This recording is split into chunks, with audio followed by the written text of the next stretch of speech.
In this episode, I will talk about Jake Paul and why I won't ever cover one of his fights until he ever again until he fights actual fighters. I've seen enough of this. I I'm tired of it, and at the end of the day, if you continue to cover this charade, which is called boxing, then I don't know what to tell you. Um, Also, I'm gonna talk about, of course, Lomachenko. The return of Lomachenko and a possible fight with Devin Haney. And what does that mean? I'm also gonna talk about Devin Haney fighting in the Bay Area because that that is up for discussion. And I'm gonna tell you why it could happen and why it possibly can happen. So, um, I'll talk about I'll talk about the other stuff with Javante Davis maybe at the end of this stream or maybe later on today or something. But I want to get down to business. All right, so we saw the return of Vasily Lomachenko and his return to the ring, and we all know what Lomachenko went through. I don't wish that on anybody, and I give Lomachenko credit.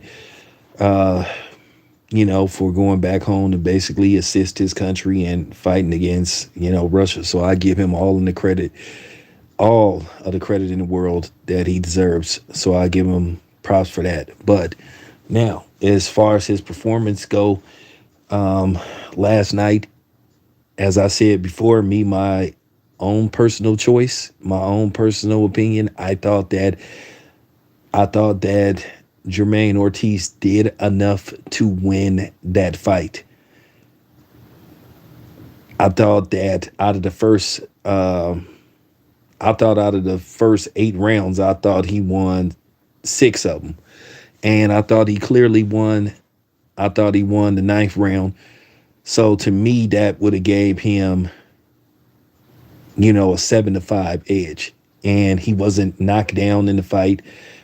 He got buzzed a couple of times, but he continued to fight on. At the end of the day, we all know that boxing sometimes can be about politics and it can also be a popularity contest. One of the scorecards was absurd, 117 to 111. So that was absurd. So, they're saying basically Lomachenko dominated the fight, which he didn't. Now, one scorecard had it, I think, 115 to 113. So that means 7-5 in favor of Lomachenko. Then another card had it 8 rounds to 4 in favor of Lomachenko. That's very debatable. I don't think Lomachenko won 8 rounds in that fight. You can make an argument maybe at best he won 7, but he clearly didn't win 8 or 9 rounds in that fight. So uh, stop the cap. I thought Ortiz performed very well. Keep in mind, this was his first 12-round fight. I think if he would have had a little bit more experience, I think he wins that fight going away. And then that also makes you question Vasil Lomachenko. Is Vasil Lomachenko starting to get long in the tooth? At the end of the day, people got to remember Vasily Lomachenko uh, had an extensive amateur career. Lomachenko didn't turn pro, I think, till 26. Lomachenko could have turned pro at 22, but he's a two-time Olympic gold medalist. But you starting to see that Lomachenko is beatable, and this is just another fight that showed you can beat Lomachenko. I keep saying how you beat Lomachenko is just continue to apply pressure and rack him to the body. Lomachenko does not like body shots whatsoever. And when Lomachenko tries to turn, you turn with him or step back, come back in. Ortiz didn't fight a bad fight at all. He just didn't have the experience. And that's just basically it. It was the same as Caleb Plant versus Canelo. Caleb Plant was doing very well until he got caught, and he gassed a little bit, and that was pretty much it. But you look at Lomachenko's performance, this particular performance, I know that the color commentators, the analysts have to sometimes make the guy, the popular guy, look better than what he really is, or make his performance better than what it really was. Lomachenko throughout the fight, he really couldn't put a consistent attack together. He had to fight in spurs because Ortiz was applying so much pressure to him. Ortiz fought a great fight utilizing his jab. I just think if he would have do a little bit more combinations, and I think if he would have fought Lomachenko and started like racking him to the body, I think he would have had an easier time winning that fight. But like I said before, he just didn't have experience fighting somebody, like Lomachenko, who has extensive amateur pedigree.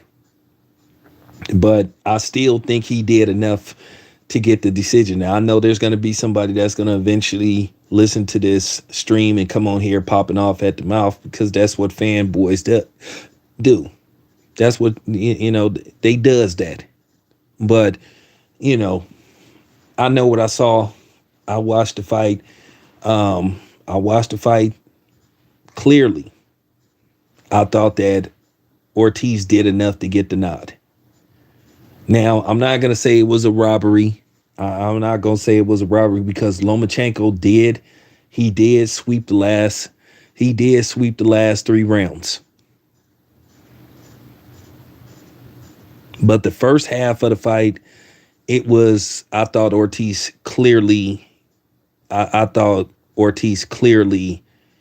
did enough to secure the first half of the fight going into like the final quarter. I thought he clearly, out of the first 8 rounds, I thought that he clearly won probably maybe 6 of them. But,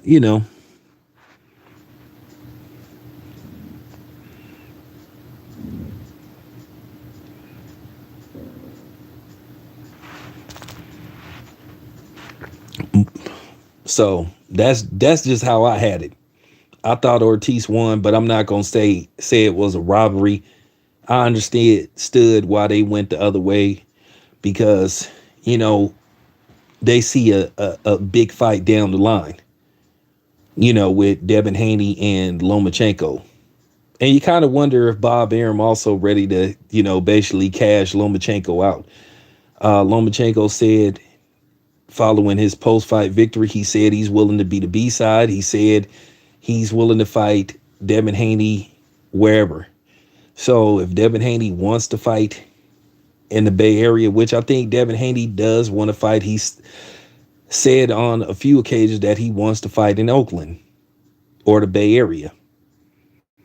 Now, will Bob Arum make that fight in the Bay Area? I think Bob Arum is willing to make the fight. Yeah, Bob Arum wants to make the fight because that'll be a highly anticipated fight going into the first quarter of 2023. I mean, it's the end of October, so you think to yourself, Devin's he's done for the year. So Devin got 2 fights in, so you thinking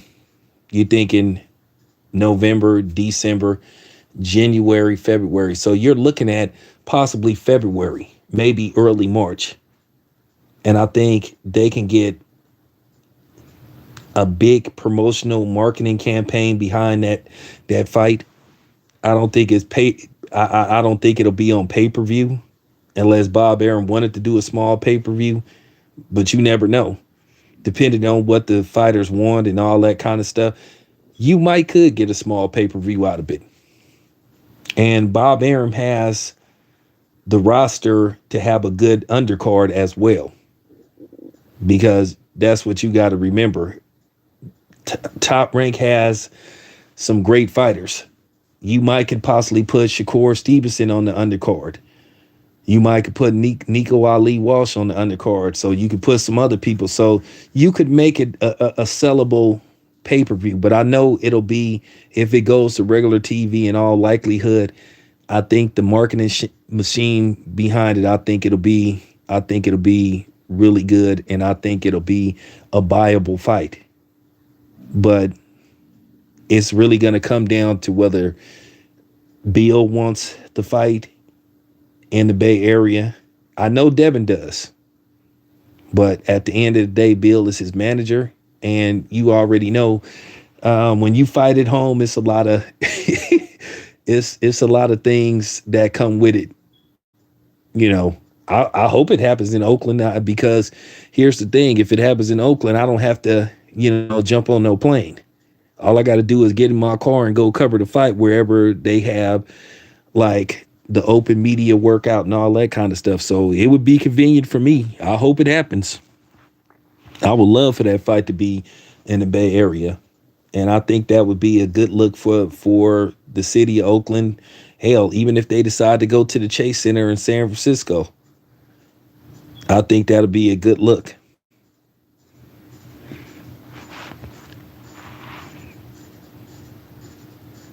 So what's up, man? So that's basically it. Um, Hopefully we hear some things. I'm a Bill probably home by now, because Bill ain't one of them type of dudes. He go party, and Devin really don't. Devin is about business, so they probably home by now. I'll text Bill and try to see, can I get him on the phone, try to get an interview with him or something. See what's up, see what the next move is. But Bill, I talked to Bill briefly. He had texted me, and that may be the goal. Because Bill was hinting like, okay, if Lomachenko say they willing to be the B side and they willing to fight in Oakland, then they're gonna try to hold him to it. So let's see. Let's see if Lomachenko is. Let's just see if he stayed true to his word. And Lomachenko says if he wins the fight, he says he's willing to run it back with Devin Haney. So that's cool. So basically, he'll give Devin Haney an opportunity to win the belts back if in case he is victorious. And I like that, because at the end of the day, Devin, he had to do it. He had to go to he had to go to Australia twice and fight Kambosos. So, and Devin Haney, and not in a calendar year, but Devin Haney has got 3 fights in. He had a fight in December of last year. He got a fight in December. Then he had a fight earlier this year, and then he had a fight in October. So not within a calendar year, but Devin Haney has gotten 3 fights in within a year. So he has stayed active. So yeah, it's okay to shut Devin Haney down for the rest of the year, which it would be impossible to get him a fight in December anyway, due to the fact, well, he could, but that's too close up a margin. People at Devin Haney's stature, they fight really, if they lucky, fight every 4 months, maybe 5 months, try to get 2 fights in a calendar year. But Devin has been active. He's had 3 fights. He's had 3 fights within a year, not a calendar year, within a year. So he's managed to stay busy. So shout out to Devin Haney. Now, let me get to Jake Paul. I think he's truly earned the name. I've tried to kind of not really create nicknames for certain people, because that's kind of Skip Bayless like. But I understand now why people are calling him Fake Paul, which, by the way, that's a name I came up for him. So if you hear people calling him Fake Paul, that came from me. And basically, he's earned that name because it is just to the point with Jake Paul. It is just unbearable to just watch this dude pretend and parade around and basically pretend to be a boxer. That fight with Anderson Silva was trash. And to see Jake Paul struggle against a 47-year-old, yeah, he dropped him, but what about what happened before he dropped him? I keep telling you, Jake Paul get put in the ring with a guy that can actually fight. He's toast. And I've seen enough of this to know that this is just foolishness. And this is the reason why Showtime, probably why they're ready to do away with their boxing budget and their boxing program. Because why was this even on pay-per-view? I mean, why was this on pay-per-view? And I don't want to hear that this fight sold. This, I can tell you right now, this fight probably didn't sell 60,000 pay-per-views. And I don't know why they keep putting this dude on pay-per-view. And the thing is, the advertisement for this fight, they advertise it as a spectacle instead of calling it what it wasn't, was which was an actual fight. It was a spectacle. But then all of a sudden, you want people to give Jake Paul this praise that he doesn't deserve because he just continues to fight, past their prime MMA fighters that don't have a boxing background whatsoever. Anderson Silva only had one real professional boxing match. And it makes you think that Anderson Silva had this fight 3 years ago, he probably would have, he probably would have watched Jake Paul. And then Jake Paul does these interviews and he talk like he's beating world beaters and say that he wants Canelo and guys like that. Listen, he don't get to jump the line because he said so. Okay, he don't get to jump the line and basically get a fight with Canelo.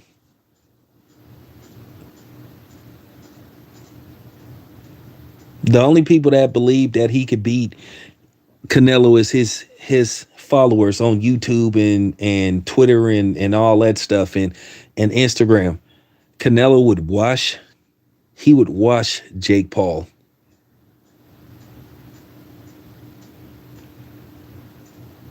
I can tell you right now, Andre Ward could come out of retirement right now and he would wash. When I say he would humiliate Jake Paul, he would humiliate Jake Paul. It would be a one-sided fight. Andre Ward would come out of retirement right now and he would beat the brakes off of Jake Paul.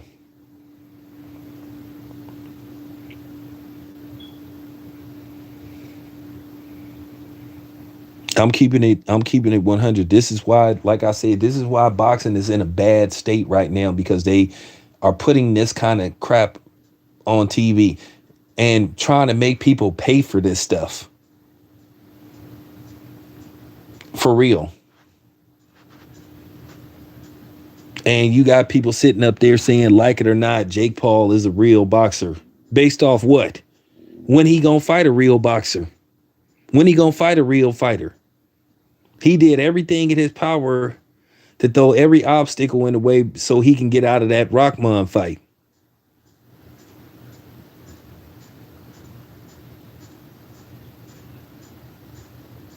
Real talk.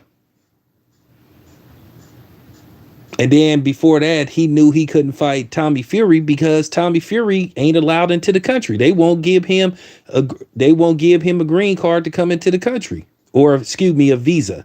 They won't give him a temporary visa to come into the country. So that's why that fight fell apart. And then he trying to make it look like dude pulled out of the fight, and he know Tommy Fury can't fight in the States. He knows that, but then he's sitting up there trying to make it look like he pulled out of the fight.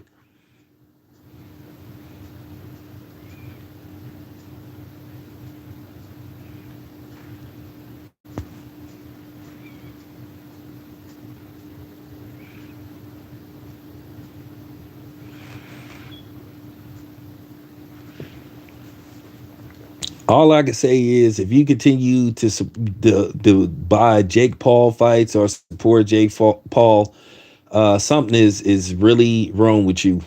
I'm not covering this dude's fights. I'm not talking about this dude until this dude actually fights a real fighter. I'm talking about a dude that is a actual licensed fighter. No more MMA fighters, no more NBA players, no more Jake from State Farm dudes. This is just getting absurd with Jake Paul, and people just need to call it out. But that's the thing. People don't want to call out what's going on because they want to continue to go to these fights and have access to the. I don't give a damn about Jake Paul or talking to Jake Paul. I have no interest in talking to Jake Paul. I don't want to interview Jake Paul. I have no interest in that dude whatsoever. This dude sits up here and fights these type of dudes, and then this dude is talking like he beating world beaters, like he beating pound for pound fighters, like he didn't beat former champions. He ain't even fought the average fighter, let alone a real fighter. And then he talks as if, we supposed to give him some respect. And he keeps fighting these type of dudes. You want to show that you taking this boxing stuff seriously, fight a real fighter. Fight a real fighter and stop this stuff. And I think, like I said, I've had enough of this. I don't want to see this no more. And like I said, I'm not going to continue to even talk about this dude. I'm not after I put up this video.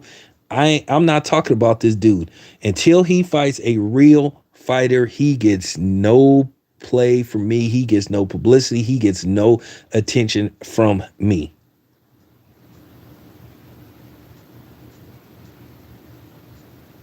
Now, before anybody come on here and bring up, well, what about Floyd fighting Conor McGregor? Well, that was one MMA fighter. And then at the end of the day, Floyd was retired. That's for all you people that's going to sit up there and say, why can't he fight Canelo? Floyd was a retired fighter. He wasn't a current champion. Canelo is the undisputed super middleweight champion. That's why it would be unfair for Canelo to take a fight like this. Now, if Canelo says, okay, well, you know what? I'm going to vacate all the belts and take this fight. Okay, cool. Because this would be, once again, a spectacle. This wouldn't even be like you would be fighting an unranked so-called fighter. And how could even any of the sanctioning bodies have Jake Paul ranked in any of it as a contender for any belt?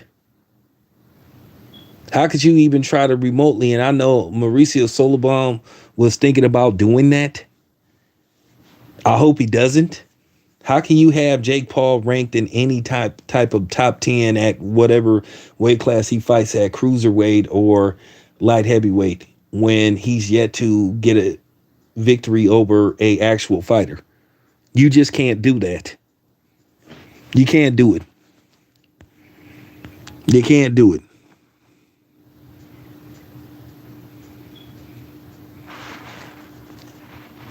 Jake Paul will never get in the ring with Arthur Beterbiev.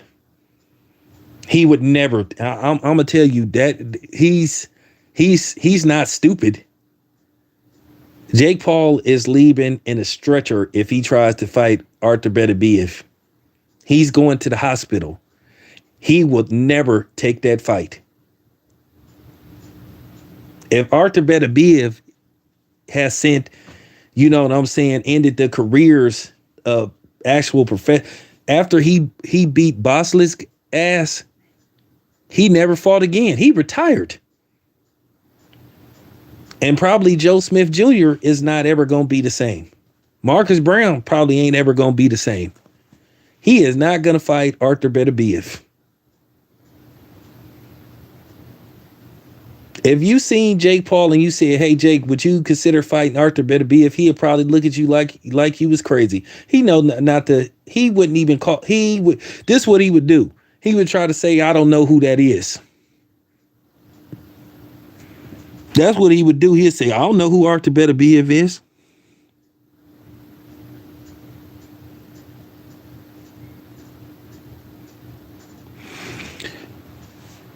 Pratt, you out of your damn mind. Lomachenko gonna get whooped on by Devin Haney. He gonna get whooped on. He gonna get whooped on. Lomachenko struggled against Ortiz.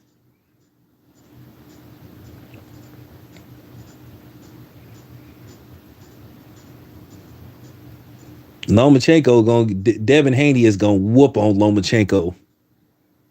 He gonna whoop on him. But yeah, but but anyway, like I said, getting back to Jake Paul. Getting back to Jake Paul, I'm tired of seeing this. I don't want to see this anymore. I don't want to see him anymore. And at the end of the day, as boxing fans, as media members, we need to stop giving this dude the time of the day. We need to stop giving this dude the time of the day. This is just basically a circus with him. And I mean the nerve of this dude to sit up there and say that we need to give him his props. Give you props for what? I ain't gonna disrespect Anderson Silva by calling him a washed up MMA fighter, because at the time when he was, when he was at his peak, he was one of the best out there. He was one of the best out there.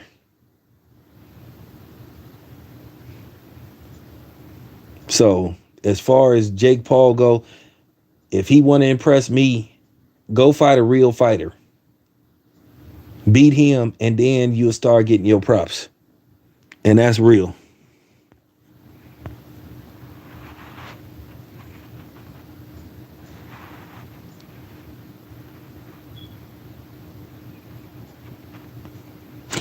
Hey, Pratt, come on, man. Stop it.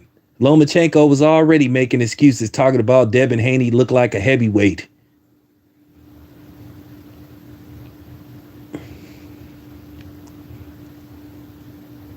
I don't use the scenario opponent. There's a guy, Bert. I'll try not to use the triangle theory when it comes to, the pyramid theory when it comes to fight. Well, Devin Haney beat the dude that beat the dude. Like I said, Devin Haney too quick, and he too skillful, and he can hit Lomachenko. Gonna be able to rack Lomachenko to the body. He'll be the bigger man. Can we at least admit that Devin Haney is a better boxer and a more skillful boxer than Ortiz? If Lomachenko struggled against Ortiz, and that was Ortiz's first 12th round fight, Devin Haney has been in 12th round fights. Devin Haney knows how to go the distance. Devin Haney knows how to pace himself. Devin Haney has got better in each and every fight. And he will be able to prepare for Lomachenko. He has the strength and he has the skill set to push Lomachenko back. So Devin Haney is going to beat Lomachenko. Book it. If I'm wrong, I'll give him his credit, but I don't think so.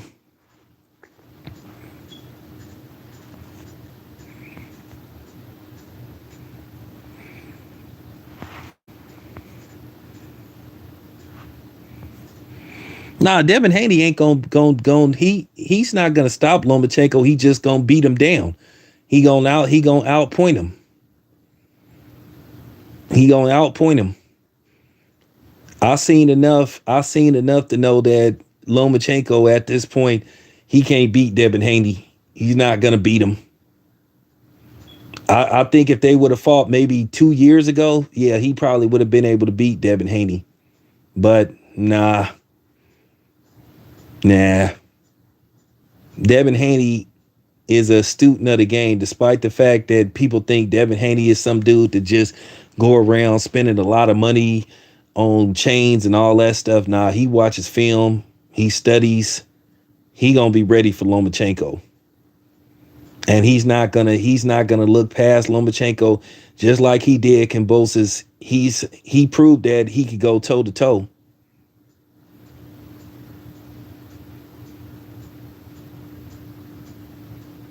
That pot shot and stuff that Lomachenko gonna be trying to do with Devin Haney, that's not gonna work.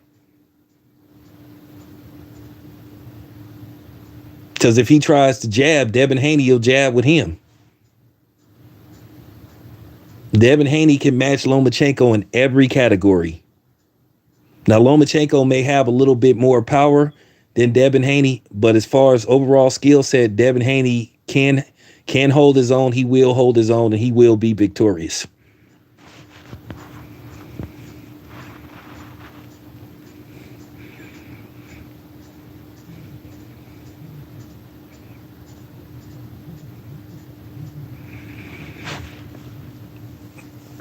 That scoring for that fight was atrocious.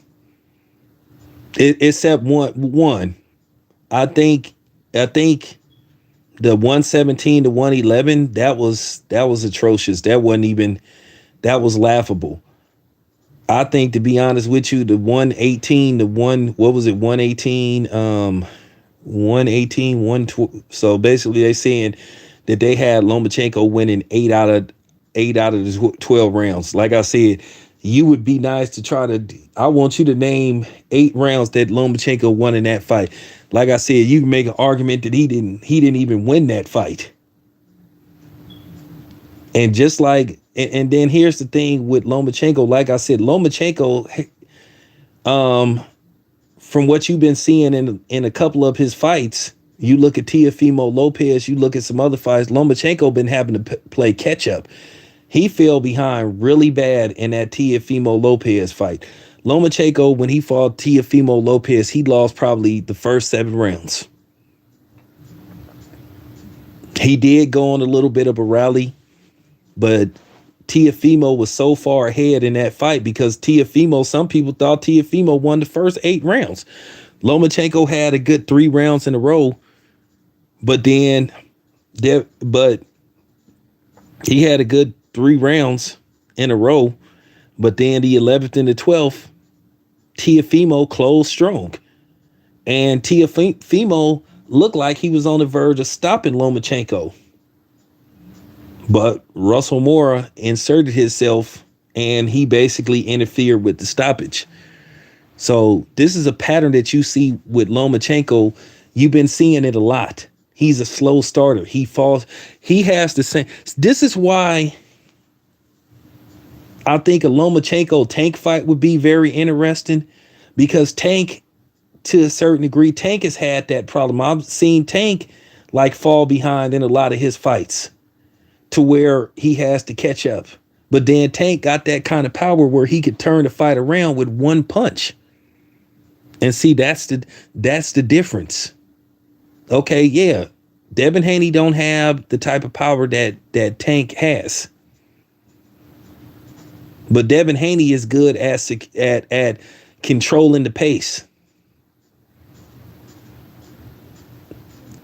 Picking his spots. Dominating in periods of fights where you have to give him the round. He knows how to win rounds.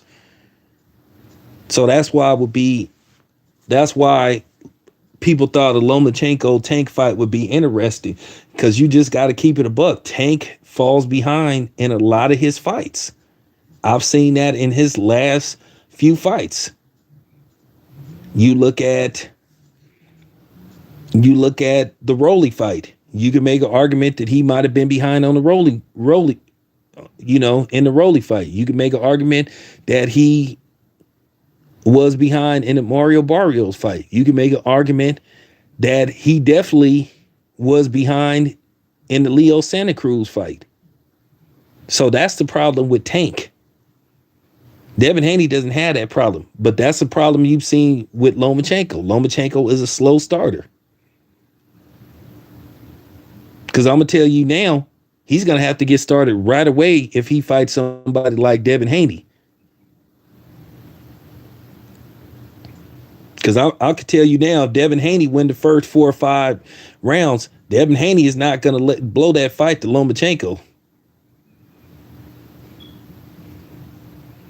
And as you can see, Devin Haney's stamina is pretty good as well. His conditioning. So that's what I'm saying. So that's basically what I'm saying.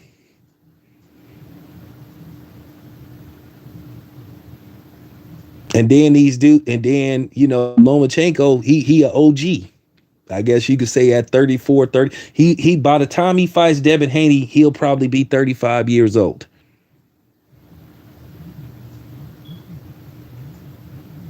And you look at Lomachenko, he could possibly get old overnight.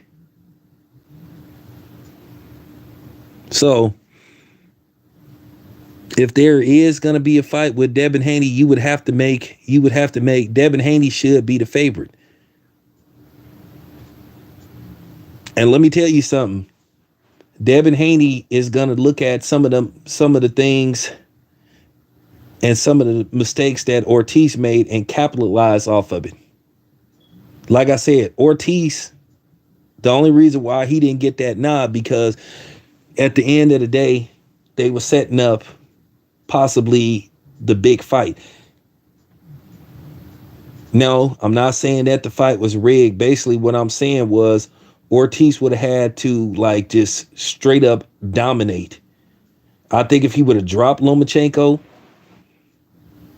I think if he would have dropped Lomachenko, I think it would have put him in a better position. Like I said, you can, like, to me, worst case scenario, you could have said that fight was a draw. But I thought Ortiz clearly did enough to win that fight. I had it seven rounds to 5 for Ortiz.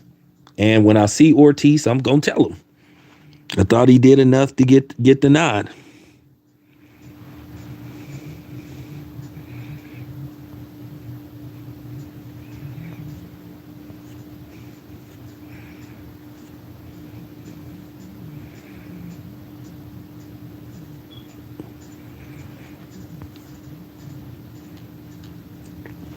What's up, Trick Nolte? Yeah, so like I said, Devin Haney has the experience. He'll be ready. Keep in mind, he gonna watch tape with his father. He gonna look at he's gonna study. He's gonna look. Like I said, it's a blueprint into beating Lomachenko. It's not really that hard. You have to apply pressure. You have to bring the fight to him.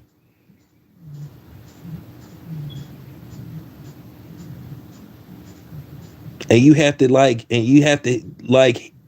hit him to the body. Lomachenko don't like and utilize the jab.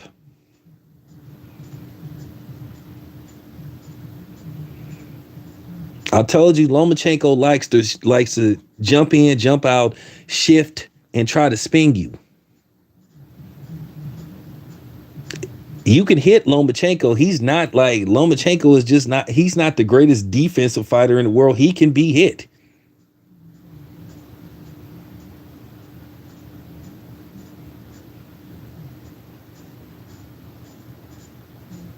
So looking forward to that fight with Devin Haney. Now, where it's gonna be at, that's who knows.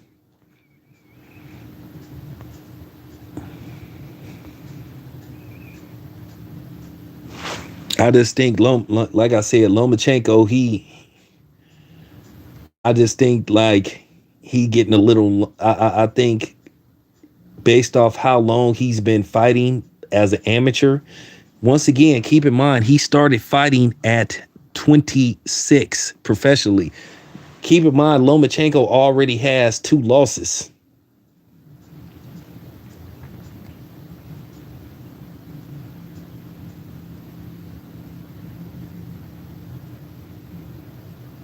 Like I said, Ortiz let that fight get away from him because he didn't have the experience.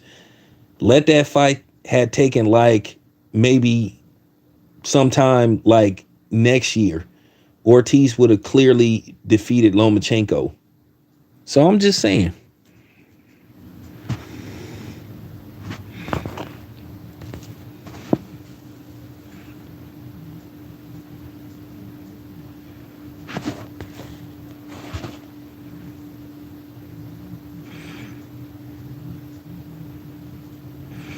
Yeah, Lomachenko ain't never been able to fight going backwards. He's never been able to fight going backwards. Like I said, if Lomachenko can't keep you in the middle of the ring, where he like I said, where he likes to like jump in and jump out, and like I said, and shift from side to side. Like, you got to bring the fight to him. You got to do what Teofimo Lopez did. Now, keep in mind, Lomachenko is gonna have those periods of fight where he gonna go on a run, where he gonna have his moments. But come on, let's be honest. Was Lomachenko throughout this fight ever able to put on a consistent attack? He had to pick his spots. And Lomachenko had a good fourth closing quarter, of the fight. If you go by 3/4 12th round, if you go by 3/4 the last 3/4, he swept the last 3 rounds. So that's what gave him, I guess, the nod. Well, in one of the judges' scorecards, one judge had Lomachenko dominating 117 to 111, and then another one kind of had Lomachenko lightweight dominating 8 rounds to 4. I don't know about that. I just don't know about that. Like I said, you can make an argument that Lomachenko, best case scenario, he won seven. You know what I'm saying? For him, best case scenario, he won seven round. Worst case scenario, he may have won 6, which to me, a draw would have been fair too. I didn't think that was out of the question. I didn't think that was out of the question, but I already know somebody gonna come here eventually and say I'm hating on Lomachenko, but whatever. But anyway, thanks for tapping in. Be back with more later on. I'm out.